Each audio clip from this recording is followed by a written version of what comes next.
Hello everyone, welcome to prep to the point.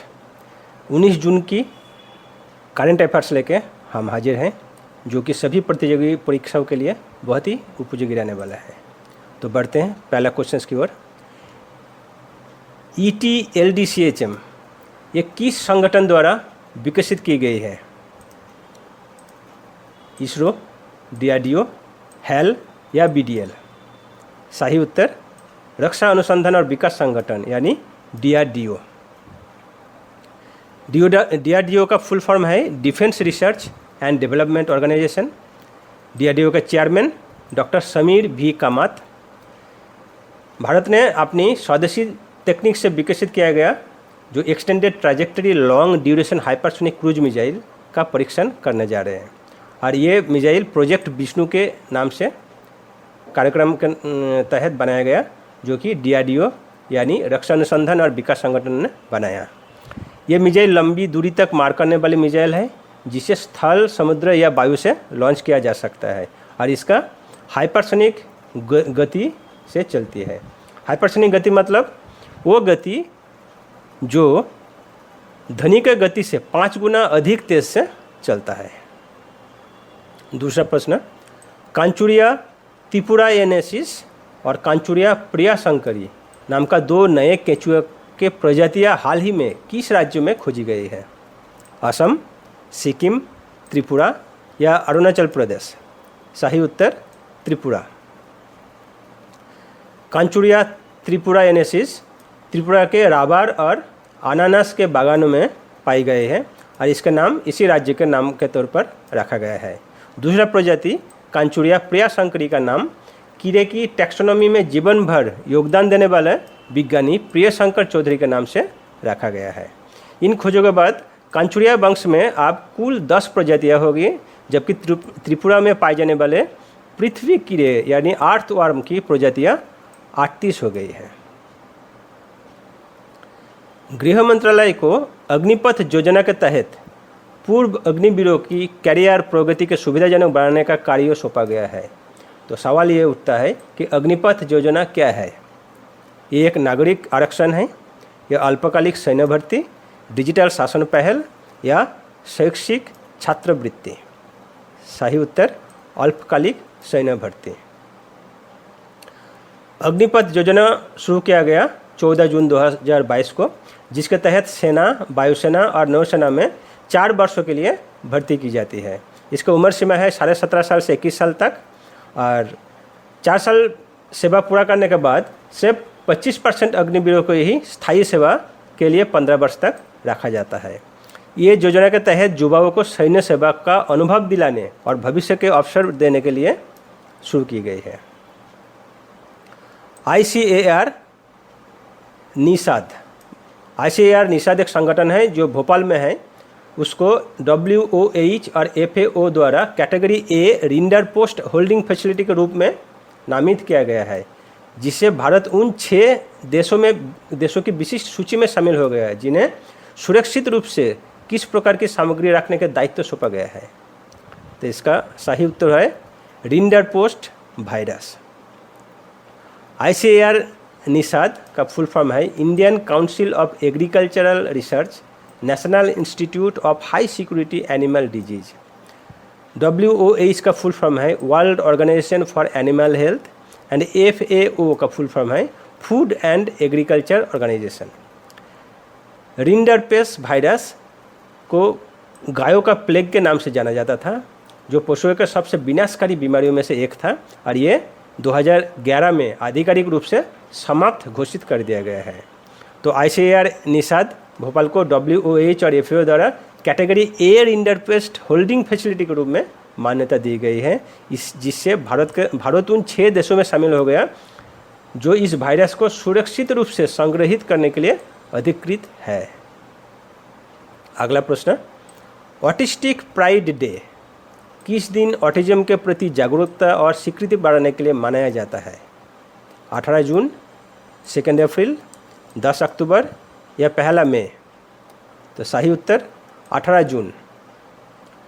Autistic day हर साल 18 जून को मनाया जाता है, और इस दिन का उद्देश्य क्या है? उद्देश्य है ऑटिज्म से ग्रसित लोगों के अधिकारों, आत्मसम्मान और सामाजिक स्वीकृति को बढ़ावा देना। इसका थीम क्या है? अनएपोलोजेटिकली ऑटिस्टिक, मतलब बिना किसी संकोच के ऑटिस्टिक। 18 जून 2025 को फ्रांस में भारत की भागीदारी के साथ कौन सा रक्षा अभ्यास शुरू किया गया? शक्ति 2025, वरुणा 2025, गरुड़ 2025 या युद्ध अभ्यास 2025? तो सही उत्तर है शक्ति 2025। भारतीय सेना फ्रांस के साथ होने वाला भारत फ्रांस संयुक्त सैन्य अभ्यास शक्ति के 8वां संस्करण, ये जो चल रहा है ये 8वां संस्करण है, उसमें भाग ले रही है। ये अभ्यास 18 जून से 1 जुलाई तक चलेगा। कहाँ चलेगा? कैंप लार्जेक ला कैवेलरी, फ्रांस में ये आयोजित किया जा रहा है।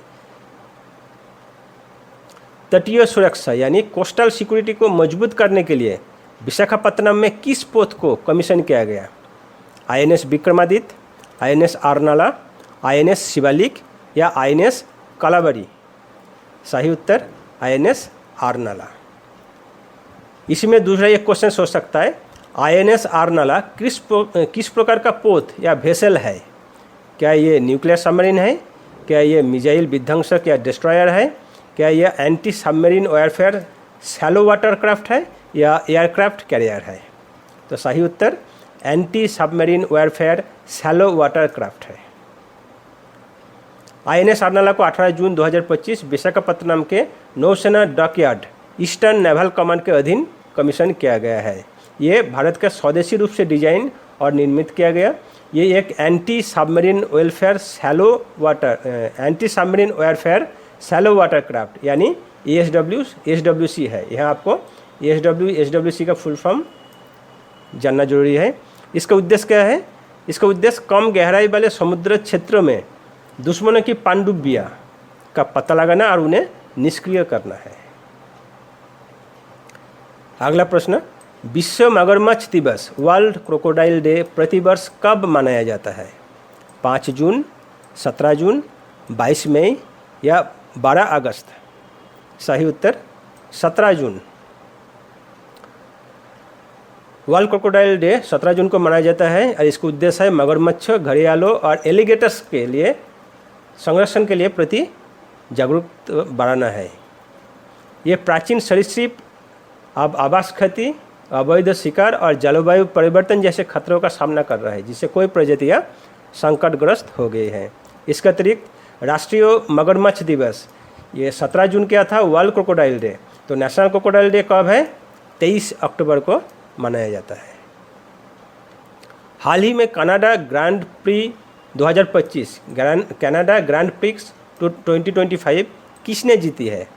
George Russell, Max Verstappen, Lewis Hamilton या उपरोक्त में से कोई नहीं? तो सही उत्तर जॉर्ज रसेल। जॉर्ज रसेल 2025 में शानदार प्रदर्शन करते हुए ये उनका चौथे विजेता बने हैं। इस प्रतियोगिता के आधिकारिक रूप में formula 1 Pirelli grand prix do Canada 2025 के नाम से भी जाना जाता है। अगला प्रश्न, हाल ही में किसने अपना पहला अल्टीमेटम टेबल टेनिस खिताब जीता है? Chennai Lions, Jaipur patriots, you Mumbai या उपरोक्त में से कोई नहीं है? सही उत्तर यू मुंबई। यूटीटी का full form ultimate table tennis और ये प्रतियोगिता मुंबई आधारित फ्रेंचाइजी यू मुंबई ने जीता है। उनका ये पहला खिताब है। यूटीटी का ये 6वां सीजन है जिसमें मुंबई ने जयपुर पैट्रियट्स को 8-4 के स्कोर से हराया है। यू मुंबई की पहली यूटीटी खिताब जीत है। हाल ही में भारत का सबसे बड़ा Gatishakti multi modal cargo terminal कहाँ उद्घाटित किया गया? मानेसर, हैदराबाद, विशाखापत्तनम या ऊपर में से कोई भी नहीं? सही उत्तर मानेसर, हरियाणा। रेल मंत्री अश्विनी वैष्णव ने हरियाणा के मानेसर का स्थित मारुति सुजुकी संयंत्र में भारत के सबसे बड़े automobile Gatishakti multi modal cargo terminal उद्घाटन किया गया है। तो रेल मंत्री कौन है हमारा? श्री अश्विनी वैष्णव। हाल ही में किस एयरलाइन को दुनिया के सबसे सुरक्षित एयरलाइन के रूप में पहला रैंक दिया गया है? कंटस, एमिरेट्स, कतार एयरवेज या एयर न्यूजीलैंड? सही उत्तर एयर न्यूजीलैंड। एयर न्यूजीलैंड पहला स्थान प्राप्त किया है।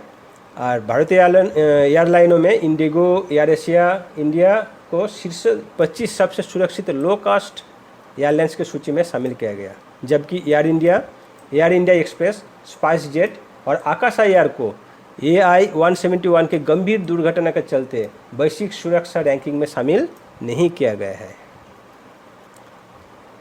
निसार सैटेलाइट किस संगठन के साथ नासा का एक संयुक्त मिशन है? जाक्सा, ESA, इसरो या CNSA? सही उत्तर इसरो। निसार का फुल फॉर्म क्या है? NASA ISRO synthetic aperture radar, एक पृथ्वी अवलोकन यानी अर्थ ऑब्जर्विंग उपग्रह मिशन है जिसे नासा और इसरो ने मिलकर बनाया है। नासा का फुल फॉर्म क्या है? National aeronautics and space administration, जबकि इसरो का full form Indian space research organisation. इसका उद्देश्य क्या है? पृथ्वी के सतहों में बदलाव को सटीक निगरानी करना है, जैसे कि भूकंप, भूस्खलन, हिमनदों का पिघलना आदि के ऊपर नज़र रखना।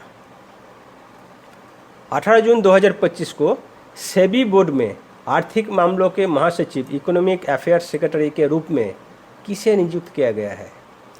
अलियावती लॉन्गकुमार, अनुराधा ठाकुर, अरुंधति मित्तल या यशस्वी सोलंकी? सही उत्तर अनुराधा ठाकुर। सेबी का फुल फॉर्म है security and exchange board of India. Chairman of SEBI है तुहिन Kanta Pandey.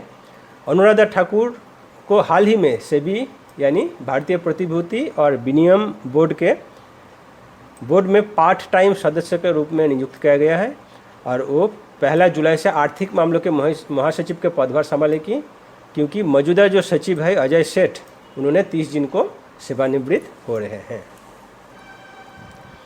International big cat alliance IBCA की पहली बार असेंबली कहाँ आयोजित की गई है? वाशिंगटन, नई दिल्ली, लंदन या Beijing? The correct answer New Delhi. International big cat alliance IBCA का फुल फॉर्म क्या है? International big cat alliance. इनका पहली असेंबली नई दिल्ली में हुआ है। ये संगठन 2024 में गठित किया गया था और इसका उद्देश्य था 7 बड़ी बिल्लियाँ जो कि बाघ, शेर, तेंदुआ, हिम तेंदुआ, चीता, जगुआर और पूमा की रक्षा करना। IBCA का मुख्यालय है नई दिल्ली में और इसका जो पहला सम्मेलन था, इसका अध्यक्ष किसने किया? हमारा पर्यावरण, वन और जलवायु परिवर्तन मंत्री भूपेंद्र यादव ने। तो सवाल ये भी आ सकता है कि पहला IBCA जो असेंबली हुआ उसका चेयरमैन कौन था? तो उत्तर होगा Bhupendra Yadav. Okay friends, thanks for watching and thanks for being till last with me. फिर कल एक नया वीडियो लेके आपके साथ हाजिर होंगे। तब तक thank you, have a good day.